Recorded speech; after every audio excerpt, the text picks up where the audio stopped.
right, great. So yeah, so this presentation is titled Take Two.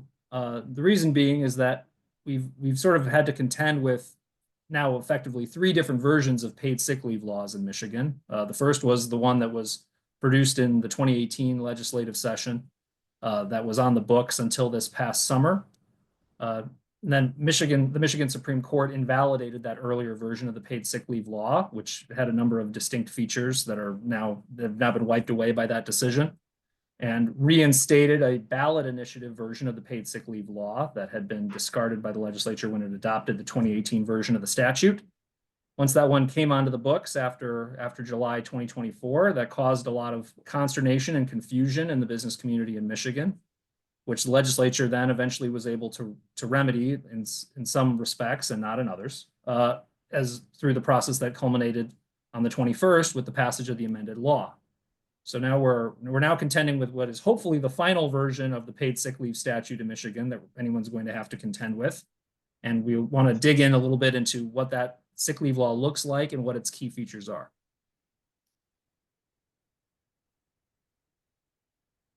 So just starting with the basics, the scope of the current paid sick leave law that's been signed into the governor on the 21st is it extends across all employers in Michigan, with the sole exception being the federal government and agencies of the federal government.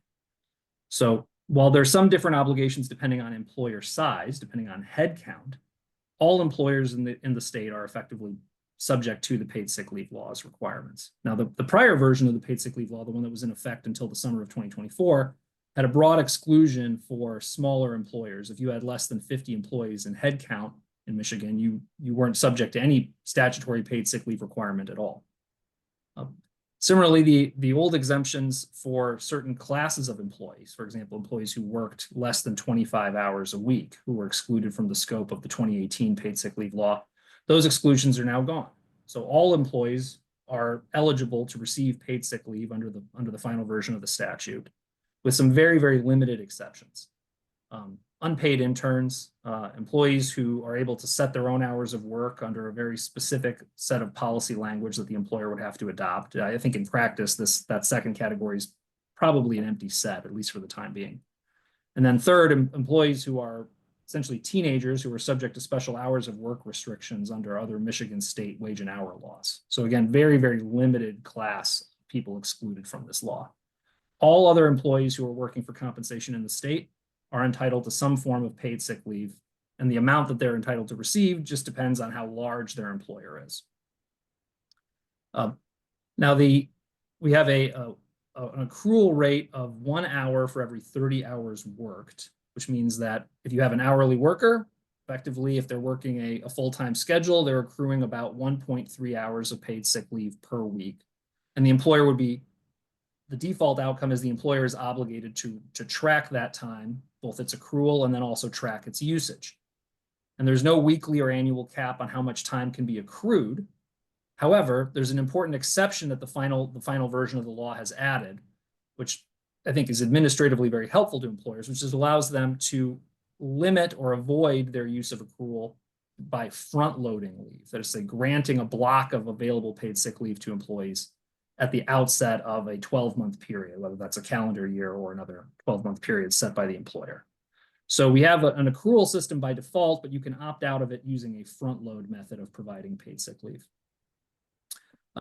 Now, use of the paid sick leave, and this is a point of continuity, both under the sort of the 2024 version of the statute as well as the one that was just finally adopted on the 21st, is that we can cap use of paid sick leave that's protected by this law at 72 hours per year. And that's for all employers except for employers that have 10 or fewer employees. They can cap use at 40 hours per year. So if you're a fairly small business in terms of headcount, granted there's no revenue component to this, so you could be a company that has very few employees but is nonetheless very lucrative and very profitable. But if you have 10 or fewer employees, you have the benefit of this lower usage cap. And finally, we have the question of carryover. And this was actually probably one of the biggest challenges for compliance under the prior version of the law, the one that was in effect up until this past Friday, which had to do with the obligation to carry over unused leave from year to year. So prior to the amendment of the law, there was no cap on carryover of accrued unused paid sick leave. That meant that, if an employee only used a small portion of their accrued paid sick leave from the year, all the rest of it would have to carry over into the following year. There could not be a use it or lose it or similar policy that had the effect of extinguishing their accrued paid sick leave. And the reason that was such a problem is that if you're operating using like a paid time off program, where employees can use their paid time off for either vacation purposes or sick leave purposes, most employers do not allow unlimited carryover of their paid time off from year to year. They set some type of limit in order to ensure that employees don't accrue large banks of unused time off.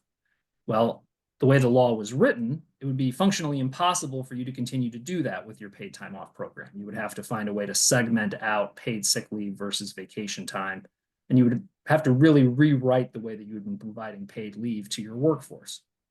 The amendment to the law solves this problem by doing two things. It caps carryover at 72 hours from one year to the next if you're using an accrual method. And if you front load paid sick leave, if you grant a block of paid sick leave at the beginning of the year to your workforce, you're no longer required to carry over leave from year to year at all. So that allows you to maintain a use it or lose it structure for your paid time off program, so long as employees are getting that block grant, that front loaded amount at the beginning of the year.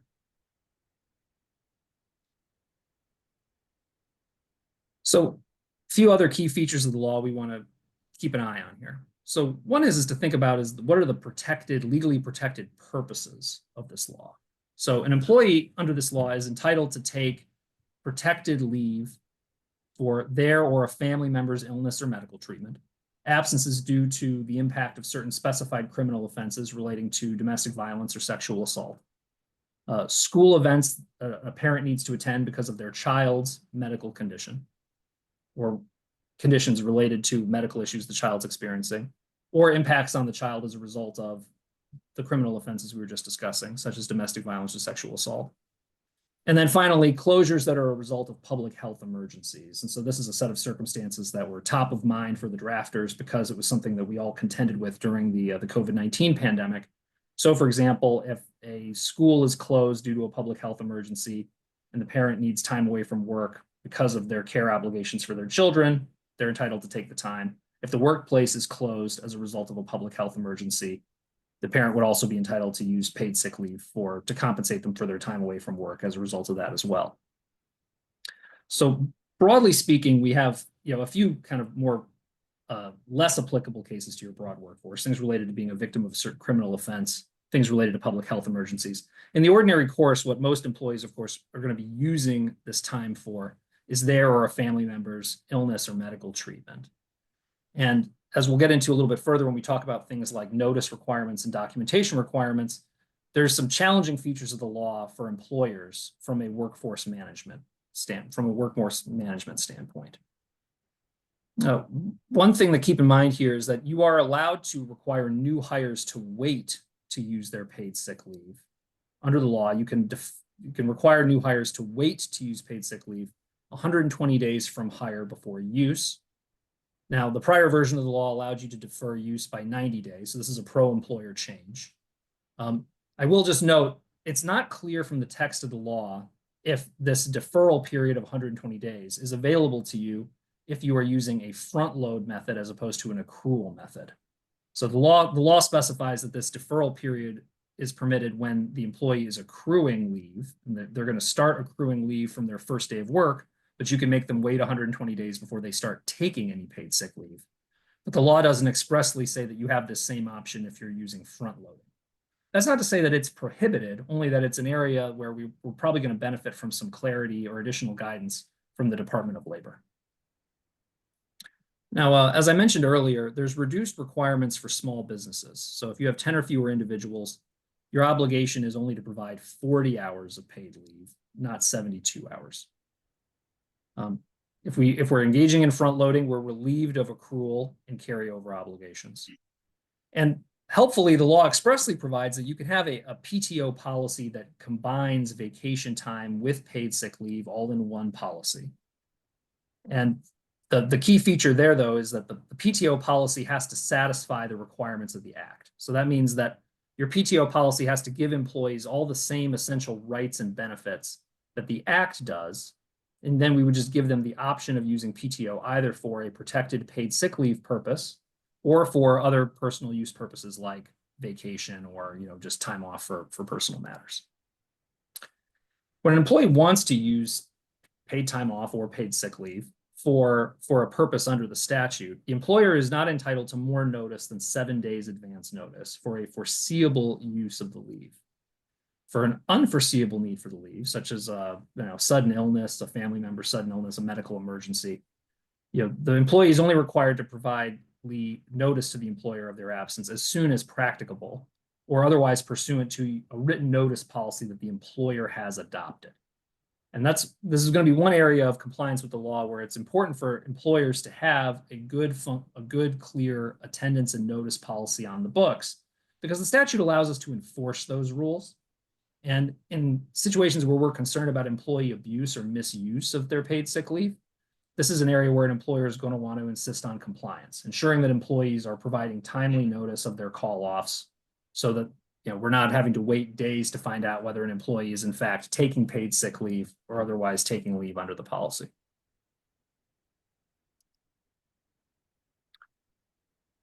Probably the biggest challenge that I hear about from employers, and this is true of the prior version of the law, it's true of the final version of it, is that employers are not able to request documentation from employees until the employee has been out for 3 consecutive days or more than 3 consecutive days. So that means essentially when the employee is calling off on day 4, the employer is only then able to insist on the employee producing a doctor's note or some other documentation to substantiate the protected purpose they're relying on for use of the leave.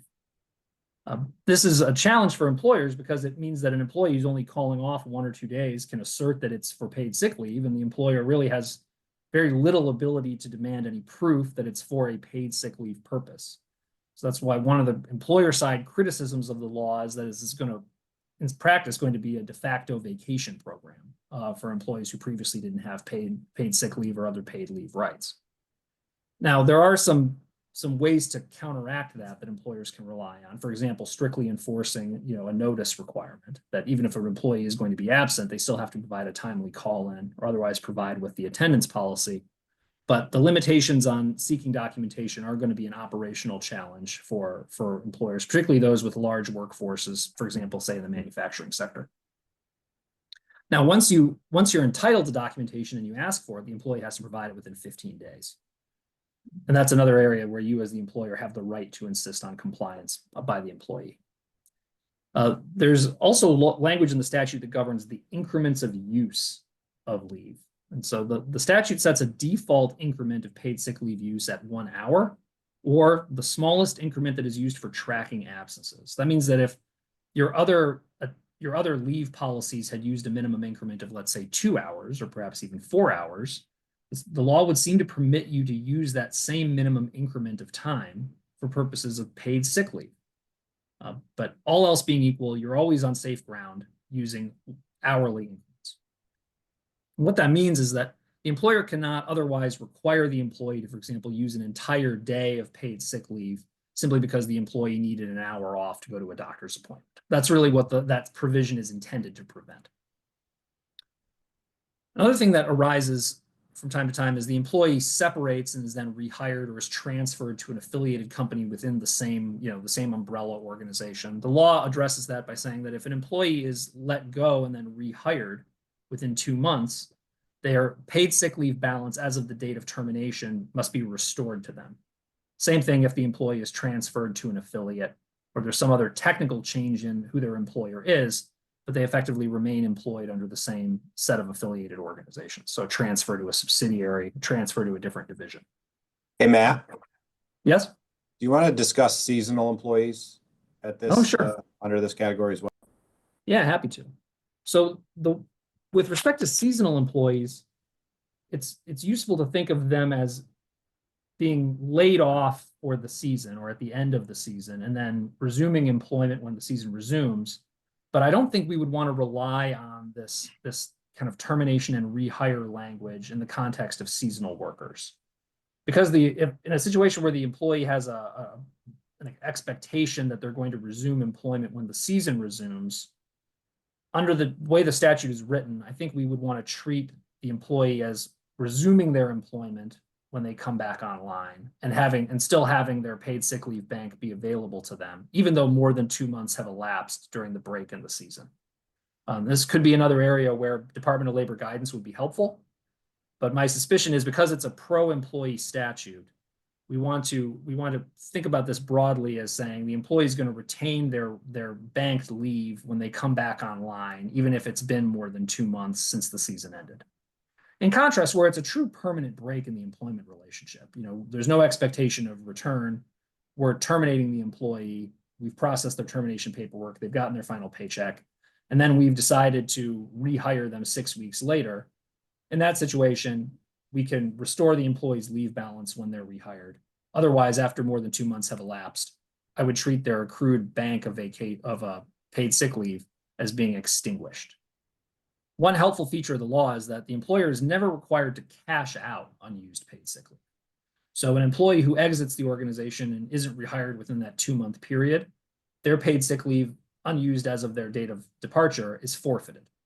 And you as the employer during the course of their employment would never be obligated to cash out their unused leave. Now you could choose to do so as an employee benefit, and some employers do that as a kind of perk, but the law would not require you to do that. Another important feature of the law here, and one this is probably one of the areas where we're most likely going to see development through case law over time, is there's an anti-retaliation provision in the statute. That means that employees can't be punished for requesting or taking leave under the law that's for a purpose that's actually protected by the law. Employees also can't be punished for communicating with their coworkers about their rights under the law or insisting that the employer comply with its obligations under the law. Now, if an employee is terminated as a result of that, a prohibited retaliatory action by the employer, the employee would have the usual remedies in the event of that claim, such, for example, reinstatement, back pay, things of that nature.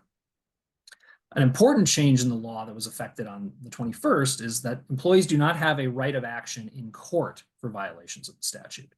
So prior to the 21st, under the old version of the law, an aggrieved employee had the option of either going to the Department of Labor or they could file an action in court, including on a class or group basis.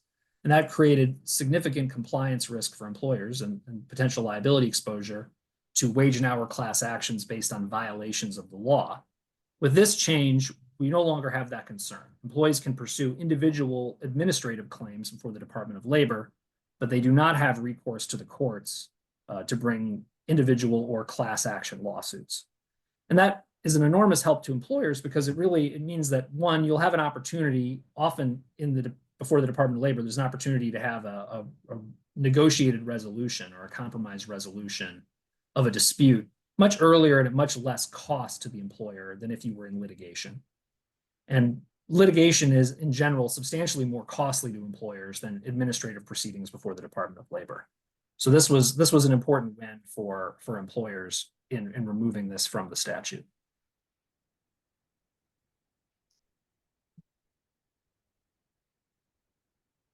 In terms of complying with the law, and what are the priority items for next steps?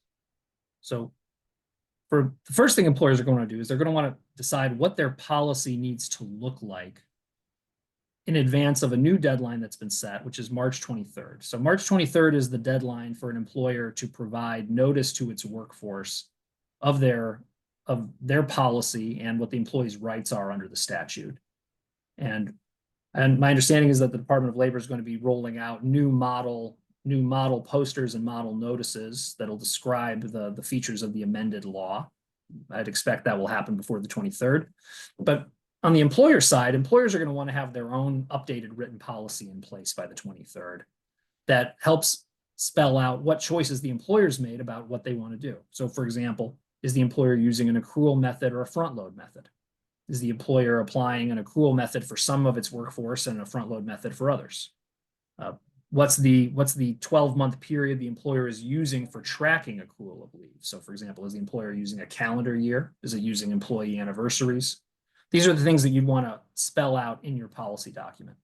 Also, employers would want to decide if they're going to continue using a paid time off program or if they want to split their leave into vacation versus paid sick leave.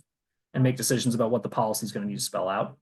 You'll also want to harmonize your leave policy and your attendance policy in light of the changes in the law. So making sure that you're accounting for your rights as an employer to insist on timely notice from employees of absences in compliance with your attendance policy, as well as the circumstances where you're going to require documentation and the fact that the employee only has 15 days to provide that documentation.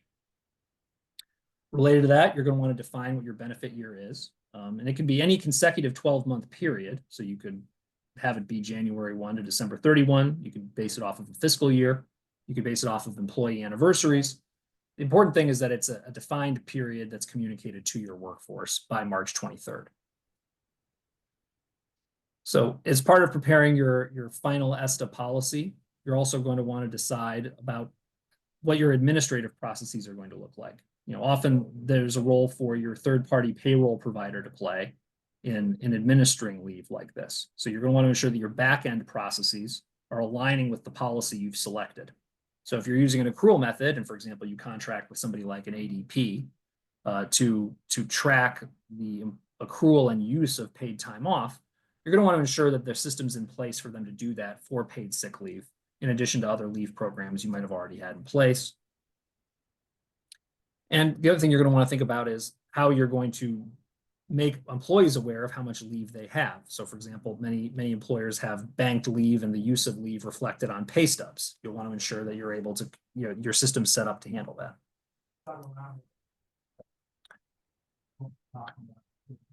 Beyond those initial steps, you're going to want to plan for how you're going to deal with employee misuse of leave. So you're going to want to rely on call off and notice rules rather than requiring doctor's notes, because that's now a disfavored mechanism for policing leave policies.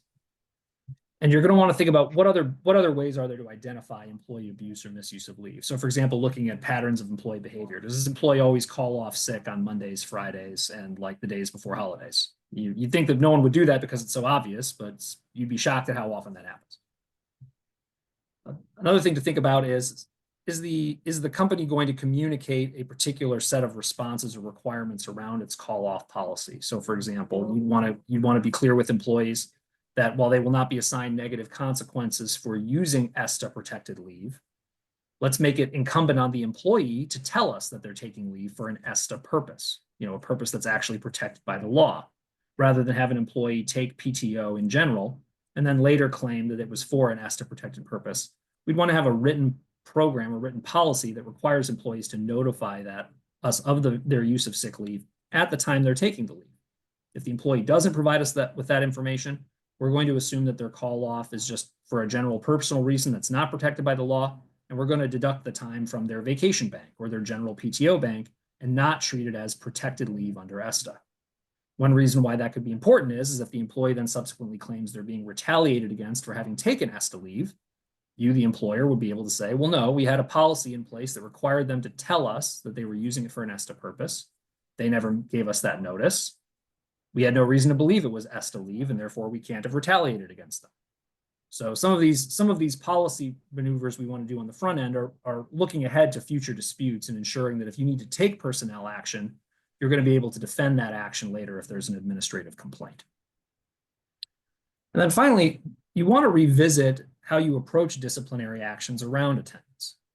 So you'd want to have closer management review, at least in the beginning, now that the law has taken effect, of disciplinary actions and terminations that are based on attendance and absences, to be clear that we're not inadvertently taking disciplinary action against an employee who has identified a legally protected reason for the absence. Now, once an employee has exhausted their paid sick leave, any further use of time off beyond that, beyond say the 72 hours in a year, is not protected by the act. So if an employee exhausts all of their paid time and wants to continue calling off, the employer doesn't have an obligation necessarily to pay them for that time. And that additional time off is not protected by these special rules we've been discussing. For example, things around doctor's notes and limitations on the inquiries we can make. Now, employee absences may be protected by other laws, and you want to be thoughtful about that. Is this employee notifying us that they have a disability, for example, under the Americans with Disabilities Act? And should we be addressing our compliance obligations under that law, as opposed to the Earned Sick Time Act?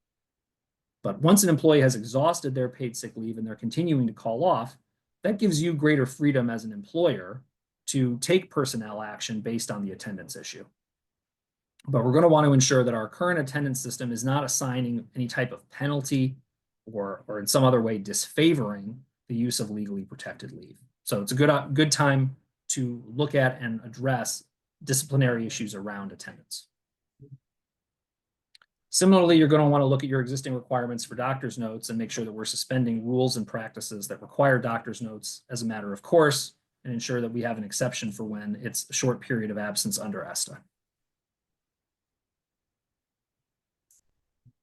So that takes me through, the key features of the law and what I think of as the next steps. Now, I did want to also take a little time to run through what I'm hearing about as frequently asked questions. So specific scenarios that people are asking about that might apply to some sectors more than others and some businesses more than others. So one that I've already heard quite a bit about is how to handle these obligations in the context of collective bargaining agreements. So there are special rules under the Earned Sick Time Act for employers and businesses that are subject to CBAs as to some or all of their workforce. So the Act provides that if you have a CBA that's currently in effect, the requirements of ESTA are going to kick in for the workforce covered by that CBA only once that CBA has expired.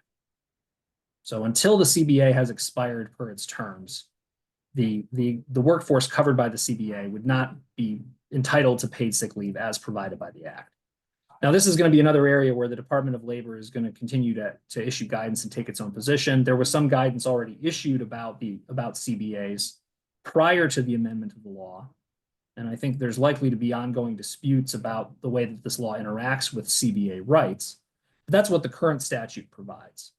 Now, once the CBA expires, I read the law as saying that its benefits set a floor that can't be waived. And that may, in some circumstances, be setting up a potential conflict with other labor laws and the statute. But as drafted, the statute contemplates that once the CBA is expired, the employees subject to that CBA would become entitled to the benefits of the law, and any future CBA would not be able to take the employee sick leave rights below what the law provides. Another question that comes up quite a bit is there's some special language in the statute around employee expenses. So these are costs employees incur for obtaining doctor's notes and other documentation justifying their leave. So the way the statute is written, it states that an employer is obligated to reimburse employees for out-of-pocket costs obtaining documentation. And this is a very unusual feature of the law. Other paid sick leave statutes in other parts of the country don't contain this special feature by and large. And it continues to prompt a lot of questions and I think ultimately will cause some confusion. But the final amended version of the law specifies that if the employee is covered by insurance and goes to the doctor to obtain a doctor's note, if the employee has an out-of-pocket expense in obtaining the doctor's note, the employer is obligated to reimburse them that out-of-pocket expense. So this would be another feature of your policy that you'd want to account for is if the employee is incurring that out of pocket, are they following your expense reimbursement procedures to get reimbursed for the cost? And reading between the lines, I think this was another provision that was sort of intended to make asking for doctor's notes and others documentation less attractive for employers, more cumbersome for employers, and make it less of a recurring feature of employee requests for absences. So something to keep in mind if you do have a large recurring set of employee absences and you do need documentation is that there are going to be potentially some out-of-pocket expenses that will need to be reimbursed. Another item that comes up, particularly for employers that have large part-time workforces, is are we entitled to adjust any of these provisions to deal with the fact that someone's a part-time employee? What happens to the rate of accrual when we're dealing with a part-time worker? So where this really comes into play is if you're going to front load leave. So if you're going to give employees a block of leave at the beginning of the year. So let's say if it was a full-time worker, we're going to give them 72 hours at the beginning of the year for them to use. If you have a part-time employee, you can prorate the amount that they're given via front loading based on their regular work schedule. So, if you have someone who's working 20 hours a week, you could logically front load them 36 hours at the beginning. And the statute contemplates that as being compliant. So you'd want to look at what the employee's actual hours worked are. Now, for salaried workers, the default assumption is that they work 40 hours per week. So if you're using an accrual method, that means that a salaried worker will by default accrue 1.3 hours of paid sick leave per week.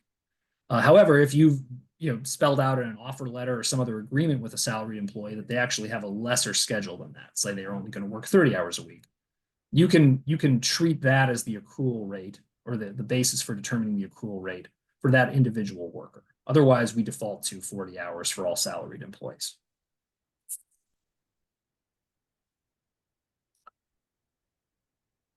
Another common set of questions I get has to do with the rate at which paid sick leave is paid. So for most employees, whether they're salaried or hourly, we have a kind of a default hourly rate of compensation that the employee is receiving. And so calculating their rate of paid sick leave is very easy. The law provides that the employee is only entitled to their regular hourly rate of pay, their base pay. Prior to the amendment to the law, it was unclear what we were supposed to do with things like incentives and tipped workers. So, for example, things such as commissions, cash bonuses, special add-ons or premium amounts the employee would receive, and how to deal with things like gratuities. The final version of the law, adopted on the 21st, streamlines this by expressly excluding incentives and add-ons. So an employee is entitled to be paid at their regular hourly rate of pay without accounting for bonuses, commissions, gratuities, or other special rates. For tipped workers, that means that we would pay them the minimum wage, the non-tip adjusted minimum wage, their minimum wage available under state law in effect at that time. And no employee can ever receive less than minimum wage for their use of paid sick leave.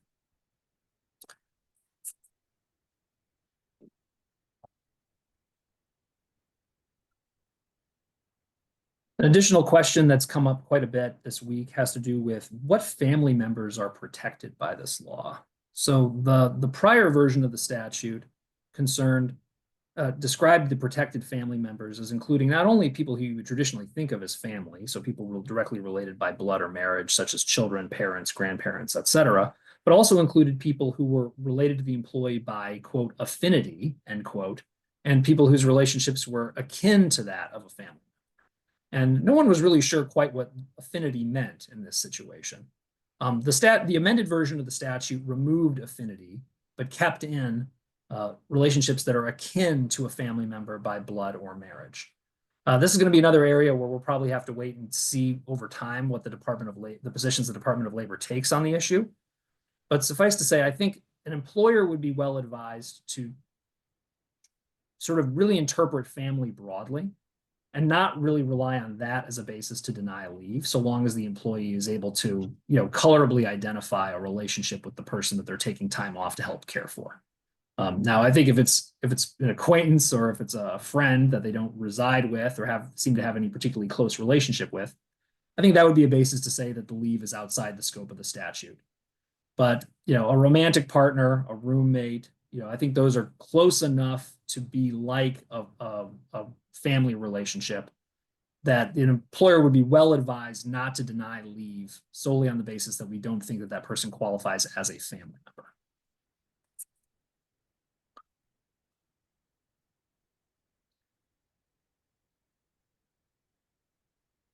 Additionally, there's been a series of questions about an exception that's been added into the statute that relates to employment agreements. So the statute has an exemption for individuals who are covered by an employment contract with their employer, and that would seem to be a very broad exclusion from the statute. But the way it's drafted, it has so many requirements to satisfy it. I don't think in practice it works very well.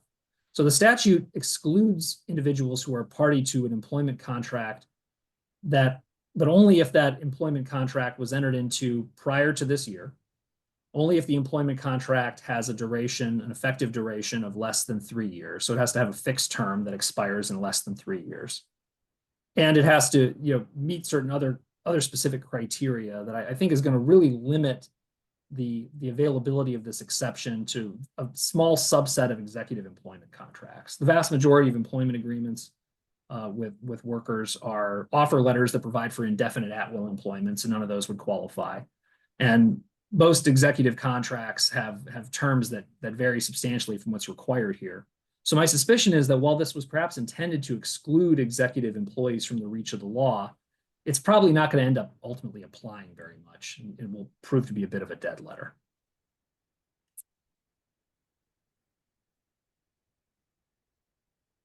All right. That covers the frequently asked questions that I had been encountering most this week. But if Peter, if there's any topics you think I've left off or that you'd like to have me cover, I'm happy to jump in on them. No, I think you covered the ones I was hoping you would, Matt. Okay, great. Hey, Matt, if I may, what about straight up commissioned employees? Right. So for a employee who's pure commission, I think in that case we would default to paying them the effective state minimum wage for their use of paid sick leave. Okay. That's helpful. Thank you. Yeah, because the statute expressly excludes commissions as being part of the calculation, I think we would want to go with a minimum wage calculation rather than trying to sort of average out the commissions and come up with an effective hourly rate. I think that that's more than what the statute requires you to do. Okay.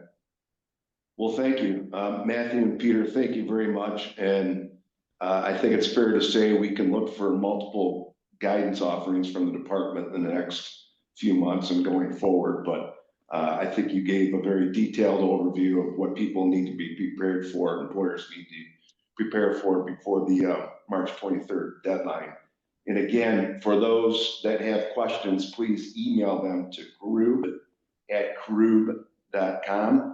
We will sift through those questions and get back with you with an answer. With that, I thank everybody for participating, and Matt and Peter, thank you very much. Yeah, thanks so much for your time. Okay, thank you.